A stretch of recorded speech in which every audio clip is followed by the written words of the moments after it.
Good afternoon, ladies and gentlemen. I am Rajita, the moderator for this conference. Welcome to Indus Towers Limited, first quarter ended June 30th, 2021 earnings call. For the duration of the presentation, all participant lines will be in the listen-only mode. After the presentation, the question and answer session will be conducted for all the participants on this call. In case of a natural disaster, the conference call will be culminated post an announcement. Present with us on the call today is the senior leadership team of Indus Towers. Before I hand over the call, I must remind you that the overview and discussions today may include certain forward-looking statements that must be viewed in conjunction with the risks that we face. I now hand over the call to our first speaker of the day, Mr. Bimal Dayal. Thank you, and over to you, Mr. Dayal. Thank you very much, and thank you all for joining us on the earnings call of Indus Towers for the quarter ended June 30th, 2021, and a very good afternoon to each one of you. Joining me on the call today are Mr. Vikas Poddar, our CFO, and Mr. Kaustav Neogi, Finance Controller and currently handling Investor Relations. Whenever we remember the first quarter of FY22, we will remember the tough times of wave 2 of the pandemic that we all witnessed. At the peak, there were almost 442 live cases in the Indus family who were all well supported by Indus. We did lose some of our brave hearts, and each one of them is and will be missed. We are and we will certainly stand by the bereaved families and support them for their well-being, true to the purpose of our existence. The current pursuit is to vaccinate all, and we are encouraging and supporting this activity. This, as you know, took away a good part of quarter one. While we were addressing the challenges presented by the pandemic, we were hit by two cyclones, Tauktae and Yas. These cyclones were unprecedented in scale in recent times and impacted areas that were not earlier prone. This can be very well seen in the fact that while cyclones in quarter one of financial year 21 impacted 4 circles, this time 13 circles bore their brunt. Despite these challenges, the Indus field force enabled connectivity by maintaining the network, which served as a lifeline to the society. There have been several stories, really heartwarming stories of our brave hearts on the field who battled the flooded areas amidst the pandemic, armed with boats and their passion to reach the towers on time and make sure that the network does not go down. I salute their efforts in maintaining the vital connectivity for the larger good of society. While all this was played out on one side, Indus team came together to deliver the critical step towards completion of the merger, which is the integration of IT platforms. I'm very happy to share that in a short span of 8 months, the team has brought all the 22 circles to a common platform, tools and systems. We are now truly one company operating with uniform processes, uniform IT platforms, and uniform ways of working pan-Indus.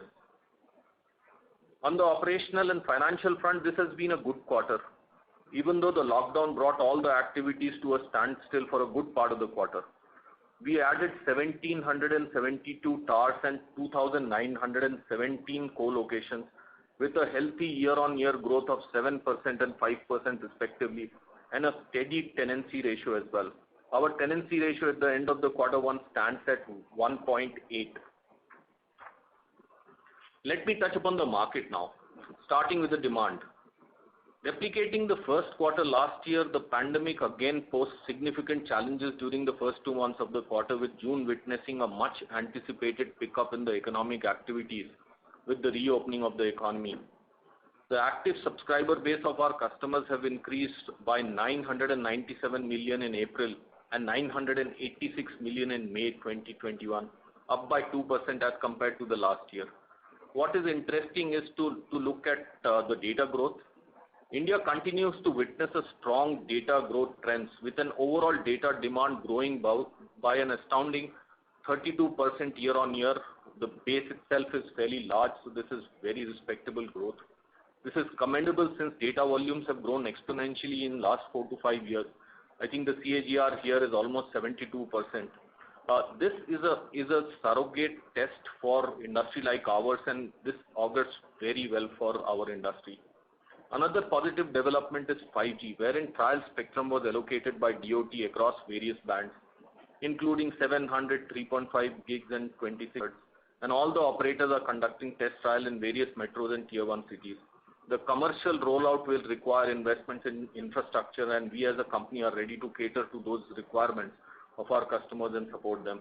We saw some activity in IBS space as well, which we believe is a precursor to 5G rollouts. Coming to the recent AGR ruling, while this was an adverse impact on the sector, our belief in doom and gloom consolidation scenario is relatively less. We believe that telecom sector will continue to remain a free player market. The recently announced tariff hike by one customer could end up being a positive for the sector. With this, I would like to hand over to Vikas to take you through financial results. Over to you, Vikas, and I look forward to this interaction and your questions.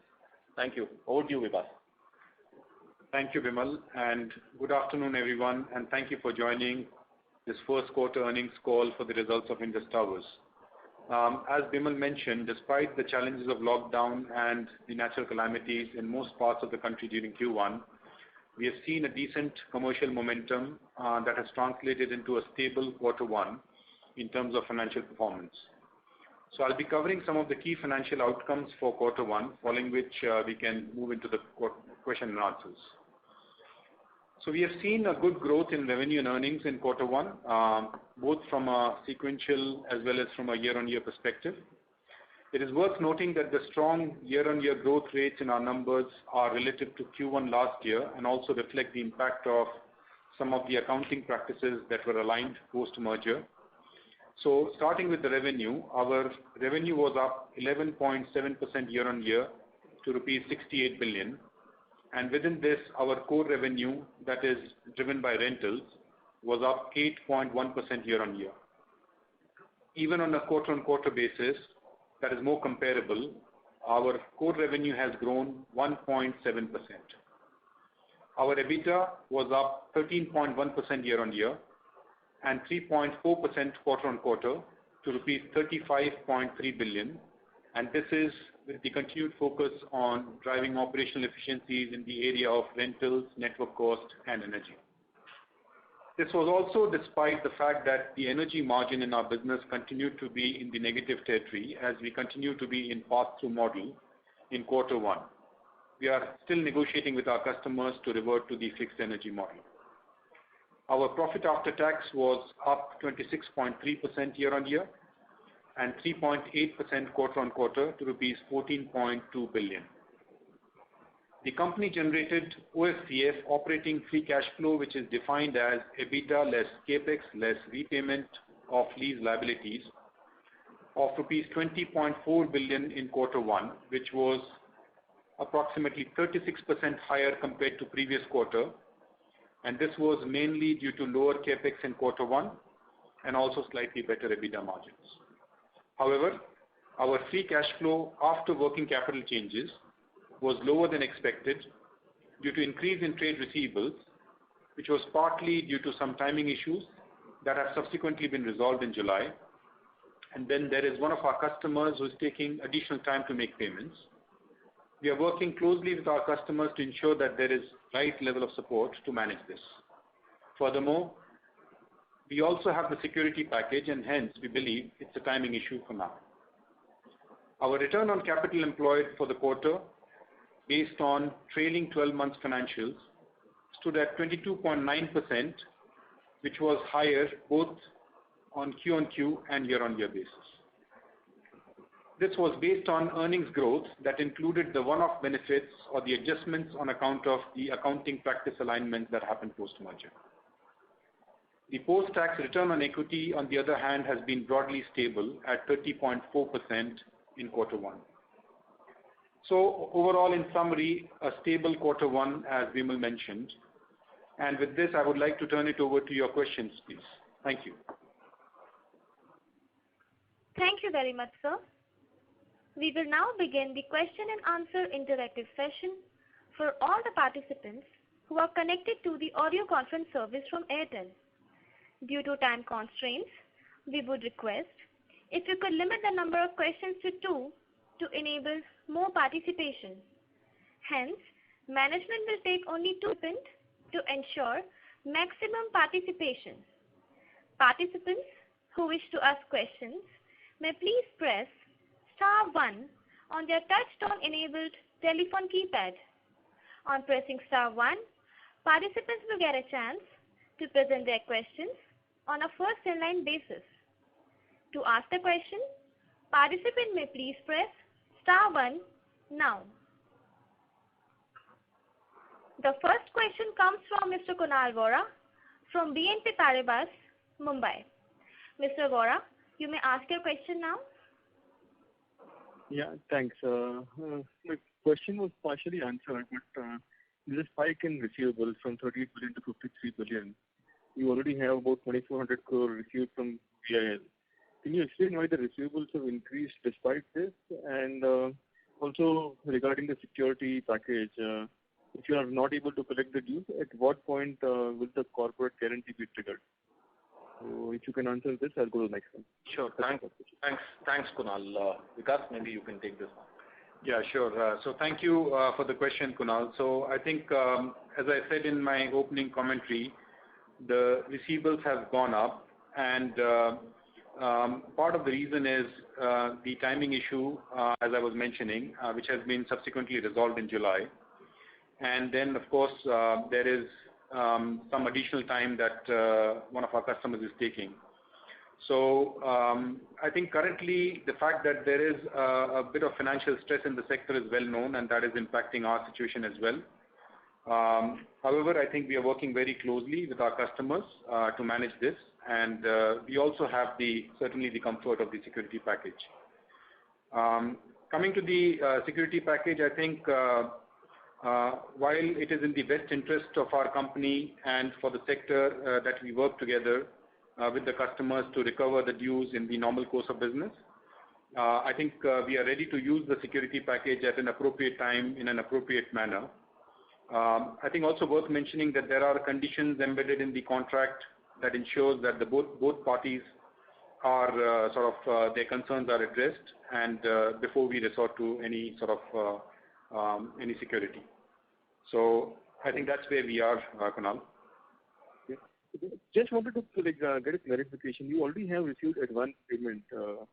Why is that not being used? Why is an adjustment not being made against that? I think we disclosed this in the previous quarter that the advance payments were fully consumed. Fully consumed. Okay, understood. And my second and last question is on the energy cost. What is the variable cost? Assuming that instead of 2 tenants, if there is a single tenant, is it fair to assume that there will be no impact on your energy margin?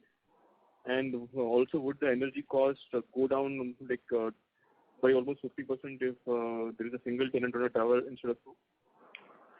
Well, Kunal, I don't think this is Vimal here. If I understand your question right, you are actually looking at how if this tenancy ratio changes, how would the energy cost would go up or down. Obviously, here the bigger thing is the actual consumption and actual set of sites as well, which are going up or down as well. So using a thumb rule here might not be a right measure. Needless to say that with one tenant going out, obviously substantial cost also comes down as well, but I don't have a measure. No, I just wanted to get some sense, say currently you have a 2-3% negative energy margin. That's correct. Hypothetically, if a tenant goes, would that 2-3% go up, or would that 2-3% hold at current level, or at least very close to current level? Yeah, I think really the 2-3%, first of all, is basically an aggregate energy margin. And in percentage terms, I don't think it will change much unless we move to the fixed energy model. So I would say it's less dependent on the one tenancy or two tenancy. It's more about whether we continue in the pass-through or move to fixed energy. What will happen under the fixed energy model is, of course, there will be more focus on energy saving initiatives and investments, which will then drive the margin in the positive territory. But would you be willing to incur the capex in the current situation when there is uncertainty about sustainability of one of the tenants? I mean, energy model, like fixed model will require capex from your side, right? And you'll have to build in that certain amount of tenancy will continue. So, this is Bimal here. If I take this discussion back to the fixed energy regime, I think there we have been saying that this becomes a win-win situation because what we do is we spend good capex, we bring the energy costs down as well through the capex intervention, and we actually share what we save with the customers and for us as well. Hence, irrespective of, let's say, the tenancy or anything, there is a good opportunity of going into the FEM regime and obviously abating the current negative results as well on the energy. Understood. That's it from my side. Thank you very much, sir. Thank you, Kunal. Thank you very much, Mr. Vora. The next question comes from Mr. Sanjesh Jain from ICICI Securities, Mumbai. Mr. Jain, you may ask your question now. Thank you, and good afternoon, Bimal and Vikas. Couple of questions from my side. A little bit more clarification on the receivables. You said that the increase was on account of two count. One is there was a timing difference and the other one was delay by a customer. So can you quantify how much was it because of the timing difference which you said got resolved in July out of the increase we have seen? Yeah. Hi, Sanjesh. So thank you so much. I think I would say broadly 25% I would say was driven by the timing difference that has got resolved, and the rest was the extra time which is being taken by one of our customers. Have you also changed the provisioning norms for the receivables in this case? Because now we have voluntarily allowed them or we are ready to support them. In that case, are we changing the policy for the provisioning also in case of receivables? No, the provisioning norms remain the same, so there's no change. If there's any change in the accounting policy or practice, we will certainly let you know. Okay. That's helpful. Second, on the cost side, this quarter has been quite difficult on the cost side because of the hurricane and all, but it really doesn't show in your P&L. P&L shows much better situation. Our other expenses were down 57%. The increase in repair and maintenance was just 5.7%. What explains this cost movement? I think the details maybe Vikas can fill in, but I think on the support cost side, there has been less activity, and I think there is some amount of deferment in that cost as well, which we would probably see coming in the coming quarters, because I think this was more of 1 month of support. I think one of the things which the cyclones have done is increase our costs when it comes to power and fuel. So these are the places where you would possibly see the increase of cost. Yeah, and just to add to what Bimal said, Sanjesh, in terms of a bit of details and color, I think the network maintenance cost is lower, partly because we have been really focusing, as I was saying, on the operational efficiencies. So we have been focusing on bringing down the cost in network maintenance. Plus, I think somewhere there's also a bit of timing benefit because of the lower level of activities given the lockdown situation. Other expenses is lower mainly because we get most of the municipal taxes towards the end of the year, and those were not reflected in quarter one. And to your point, I think the cost of the cyclone impact, etc., was manifested largely in the power and fuel, as Bimal mentioned. Got it. Got it. No, I was looking at other expenses more from YOY basis that has been sustainably coming down.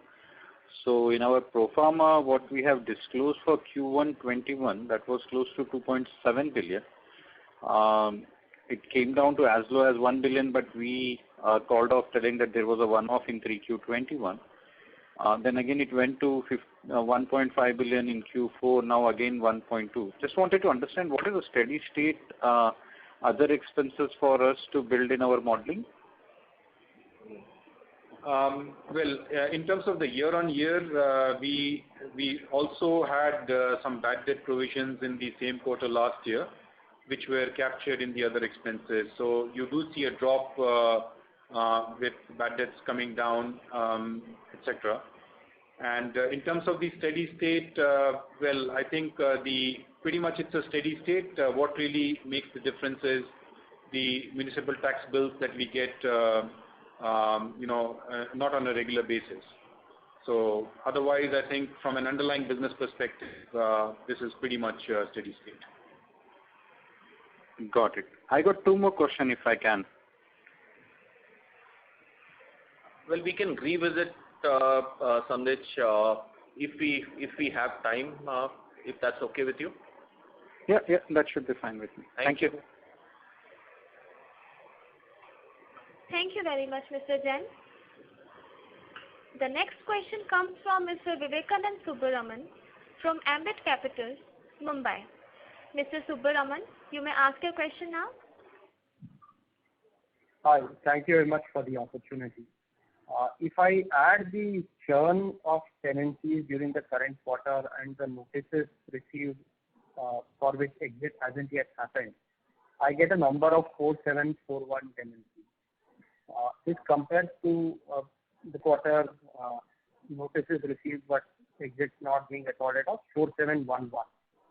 So does this mean that during the current quarter, exit notices for only 35 were received?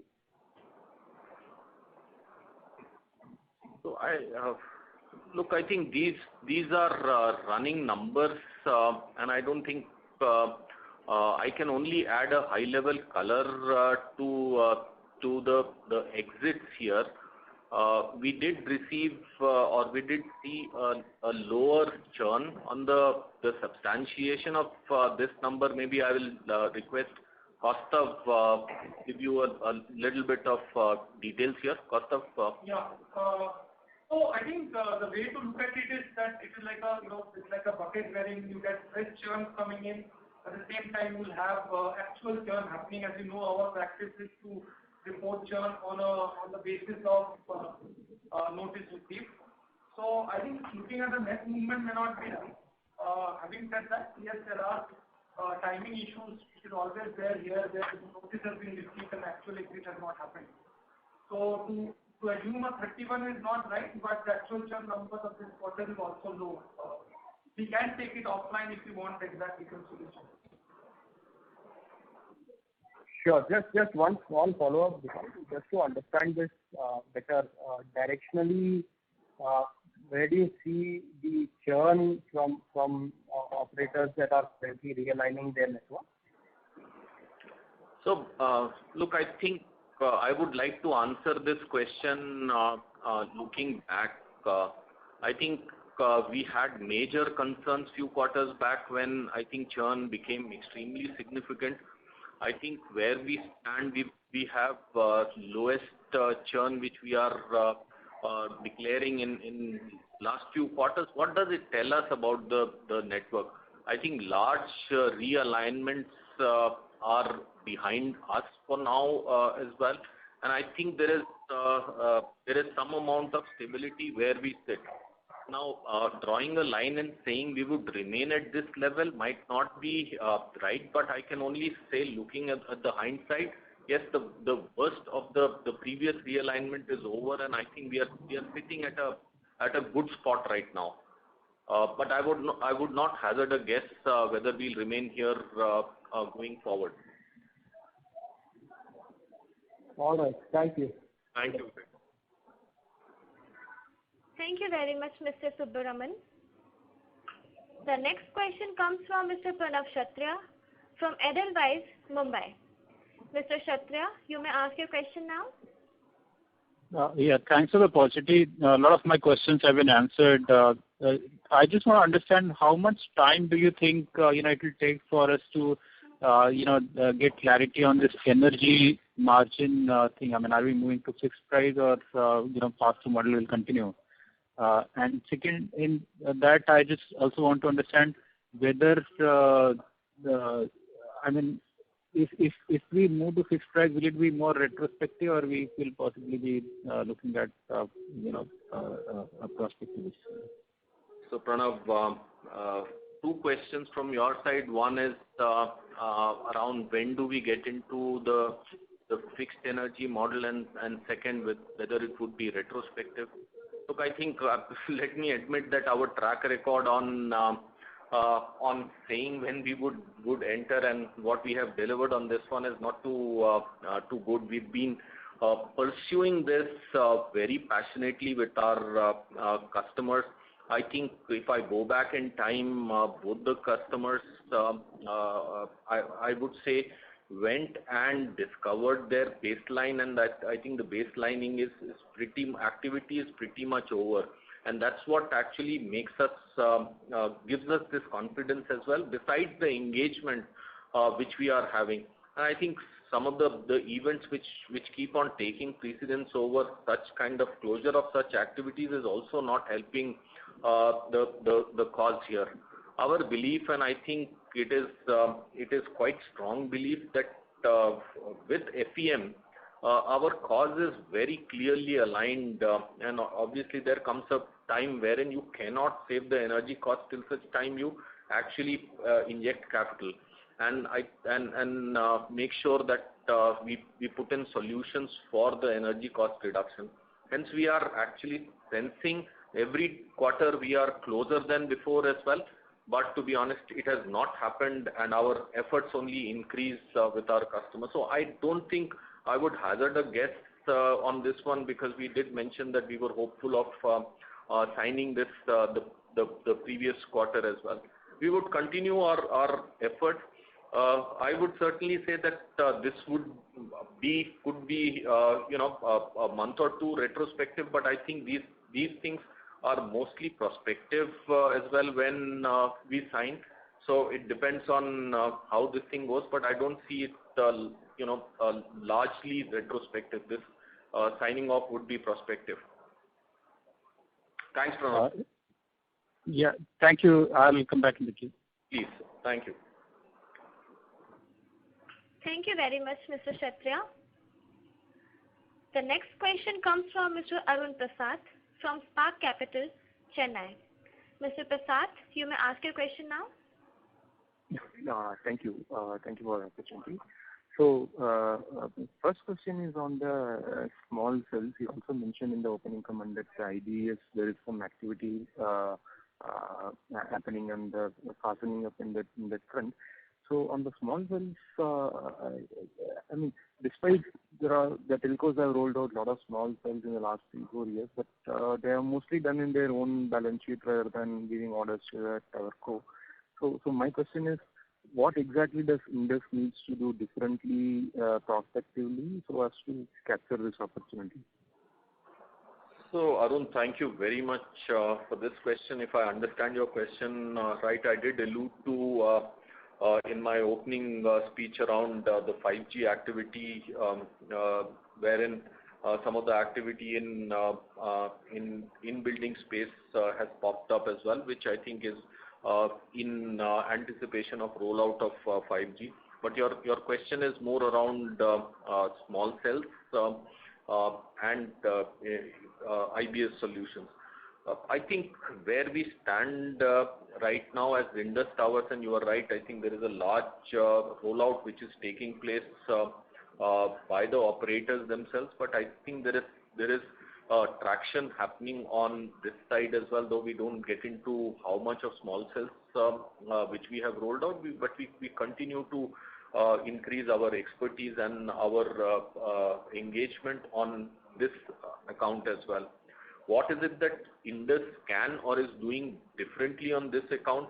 I think I will link it to two things. Only thing I would like to say is we are reorganizing ourselves when it comes to addressing of these new adjacent business opportunities as well, with a extremely focused group within our group as well. However, I would like to park this question and take the focus to something which I have been saying, that while we have managed to tick most of the boxes when it comes to our merger, I think there is one box which remains to be ticked, is the strategy box. And I think when we come and engage with you around this aspect, and I think we will reveal not only what we are doing in terms of our focus, how we will be aligned to gather a bigger piece of cake, not only in space of small cells or IBS or the adjacencies. We would address this as a holistic piece as well. And I certainly believe that while a lot has happened during this lockdown quarter, I think this is one thing which requires a lot of people to possibly gather, collaborate, and agree on the strategy. So if we get very clear 3 months of this quarter, we will certainly come back and give you more color and details. Rest assured that this is very high on our agenda, and we would share this with you soon. Okay. All right, sir. So we'll be looking forward to that piece. My second question is that last year Bharti Airtel added close to 20,000 towers, which is one of their best in the recent years. In one sense, they still have quite a big gap with Jio. So considering all this, what kind of new tower orders you are looking, say in 22 and 23? Any color on that? Look, I don't think we give the forward on the numbers as well. If, let's say, our history is any surrogate to the future, I think I've been talking about historical addition during the pandemic. I've been actually talking about the data growth, which actually continues. I think I did face questions here around the spectrum auctions and the impact thereof as well, and I think some of the answers are coming just within 2 lines when we actually share the actual rollout numbers as well. So my take is, I think as long as we have this robust demand, and in the same breath I did mention what is coming in the horizon, which is 5G and a very good competition on both quality and throughput as well in both 4G and 5G. Any such network activities really augurs well for us as well, and you can go into the history as well, but I cannot give you any forward numbers here besides this. Yep. Thank you. Thank you, Arun. Thank you very much, Mr. Prasad. The next question comes from Mr. Vishnu KG from JM Financial, Mumbai. Mr. Vishnu, you may ask your question now. Hi. Thanks for the opportunity, sir. So just on the security pledges, could you remind us what are the security pledges currently available? Because if I remember rightly, we had a primary pledge of 40 billion worth of shares and secondary pledges on top of it. Given the changes in share prices, is there any clause for Vodafone PSC to actually top up these shares as and when required? If you could update on that, it would be helpful, sir. Sure. Vikas? Yeah, sure. So thank you, Vishnu. So I'll probably just recap on the security package that we had shared with everyone in quarter 3. So I think at the first layer we have a primary pledge of 190 million shares, which are owned by Vodafone Group in Indus Towers, and then in the second layer we have a secondary pledge owned by Vodafone Group, and these are basically pledge which ranks behind the Vodafone's existing lenders who had lent against its Indian assets, and the maximum liability cap under the secondary pledge that we have is 42.5 billion rupees. So the first pledge is basically shares. That's obviously dependent on the market value, and then we have the secondary pledge. So that's basically broadly the security package that we have. In terms of the top-up, there's no provision for any top-up beyond this security pledge. But as we mentioned in the beginning, the security pledge currently adequately covers Indus Towers for any exposure. Sure, sir. Thank you. That's really helpful.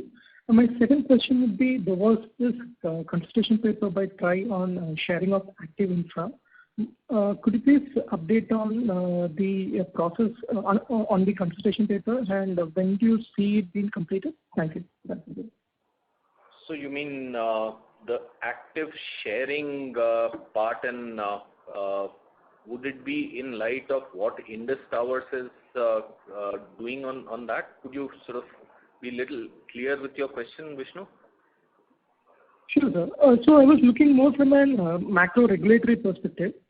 So, it's our understanding that the active sharing, there was discussion on taking it forward at an industry level.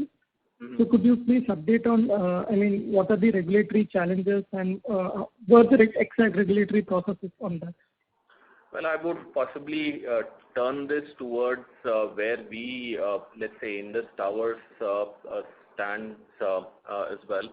I don't think I would like to get into the regulatory aspects of it. I do believe that if past is something to be called out, I think the success factor of, let's say, active sharing has been fairly time-bound and fairly low. We've actually seen this played out in our markets as well in the past. So I would possibly not lose my heartbeat to start with on this one. However, with the current proposition on the table, I think it changes things a little bit, which I would certainly like to keep it as the whole story unfolds. So I won't like to comment any further on active sharing, Vishnu. Sure, thank you. That's it. All the best.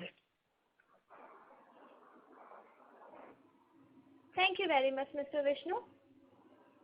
The next question comes from Mr. Nirav Dalal from Maybank Securities, Mumbai.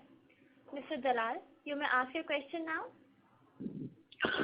Thank you for the opportunity. Just on, this is a repetition, just on the outlook going ahead, how do you see the tower additions panning out? And in terms of margins, we've seen smart improvement in margins, X of energy. How should one look at that going ahead? Nirav, thank you for this question. If you go back in time, Nirav, I think we've been answering this question through our performance during these times as well. I think in last 2 quarters, we've been sharing highest ever net addition of towers. I think this from a new tower rollout, I think is unprecedented. I think if you look at the mix of our rollout, this quarter is certainly not as it used to be, which give you certain clues around the broad basing of our rollouts, which I think allays some fears around just a single tower rollout. Now, as the exit taper off, we certainly believe that I think more and more broad rollouts will take place. If and we do believe that the data requirement or data consumption continues with this kind of a CAGR, I do believe that requirement can be certainly extrapolated as well. For how long? I think this is a question which no one can answer at this moment. With 5G on cards, the newer trials coming in and new use cases which are being pumped in, I do believe that we have a healthy participation when it comes to growth of our infrastructure. Please pardon me, Nirav, but I don't think there is any forward numbers that can be shared the growth, but I am very optimistic around continuing march towards growth. Right. So should we assume that the momentum, say, of the current quarter, with some impact coming in from COVID not being there, we should be able to maintain? Well, let me put it this way. I don't think I can comment on the forward, but I don't see any hump or impediment at this moment, which I should be sharing with you. So. Sure. And then on the margin side, any? Yeah, I think, Nirav, basically on the margins, of course, excluding the energy, the margins does show an improvement. And as I was mentioning earlier, I think it's a bit of a mixed bag where we obviously are focusing on operational efficiencies and running a very robust cost efficiency program. And on the other hand, we also managed to get some timing benefits because of lower level of activities, etc. So the margins have improved, but as a company, we really don't give any guidance for future margins. Sure. All I can say is certainly the focus continues. We do intend to maintain a healthy level of margins going forward as well. But I think we need to just see how basically the rollout and everything else pans out. But we really don't give any guidance for the future. Sure. And I guess you did mention that in the next 3 months there could be some more talk in terms of strategy. But within the strategy, how do you see? Is there a play on fiber, and what all adjacencies would you be looking at?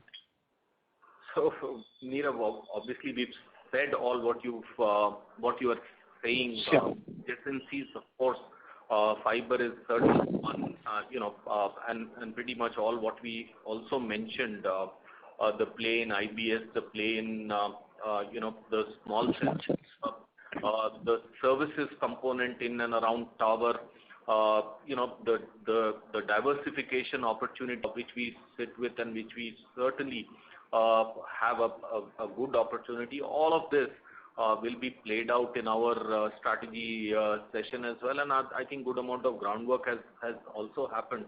So I'm very hopeful that next time we should be able to share this. Not only share this, I think the how part also we would certainly like to come back to you and what is it that we would do differently than what we've been saying. Capture this market as well, and I think that's the trick of conversion lies. So please bear with us here. Sure. Thanks a lot. Thank you. Thank you very much, Mr. Dalal. We do have a follow-up question from Mr. Sanjesh Jain from ICICI Securities, Mumbai. Mr. Jain, you may ask your question now. Yeah, thank you very much for taking my questions again. First is on the gross tenancy addition, which though is very stable, but it has come down from what we have done, 5,000 odd in the last quarter. Is it more of an impact of the hurricanes and the natural disturbance, or is there an element of operator buying a larger spectrum parcel in the previous auction? So I think this is more like, as I said, we lost good part of our quarter as well. So I think that should answer your question, because I think we could have done more had we had a good run of 3 quarters. 3 months. Okay. You're telling that we haven't seen any major impact from Bharti buying a larger spectrum parcel in the previous auction. Sandesh, we do not comment on individual operators, but as I mentioned, I think a clear run of 3 quarters would have been a better result. Fair enough. Second question again. Yeah. Second question is on the energy margin. We did mention in my previous question that the increase in cost because of the natural disturbance, was more captured in power and fuel. Is that one of the reasons why the margins came off quarter on quarter, or we did larger loss quarter on quarter on the energy side? Yeah, thanks for the question, Sanjesh. I think power and fuel, the sort of negative spread certainly shows a bit of increase. And in a pass-through model, the cyclone's impact does not really impact the margin, because the cyclone cost is passed on. So what really impacts the energy margin is largely the fact that sometimes there are disagreements and disputes. So in the last quarter, because we are focusing and we did manage to resolve some of the old disputes, we had some reversals, accounting reversals, which gave us some benefit on the energy margin line, which we did not have in this quarter. So those differences are basically what is giving us a slightly higher negative margin. Got it. That's it from my side. Thank you very much, and best of luck.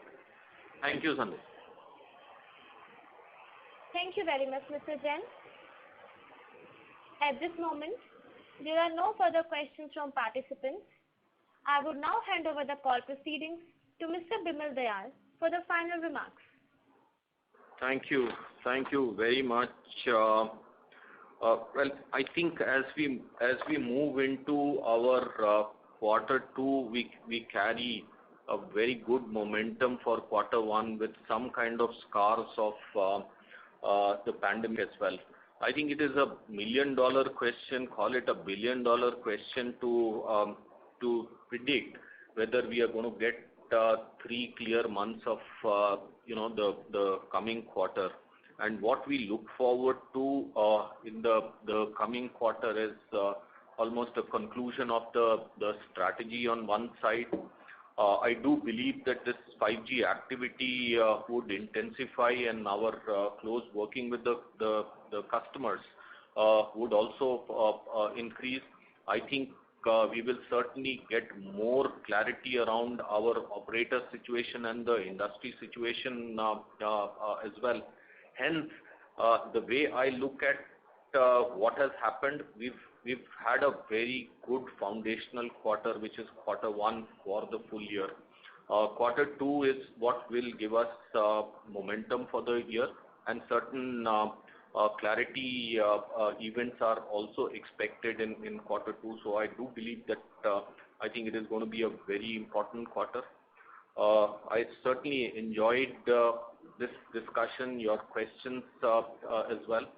I look forward to meeting you all in person if this travel starts to happen as well. Until then, please stay safe and take care. Thank you very much on behalf of Indus team today. Thank you. Thank you. Ladies and gentlemen, this concludes the conference call. You may now disconnect your lines. Thank you for connecting to audio conference service from Airtel, and have a pleasant evening.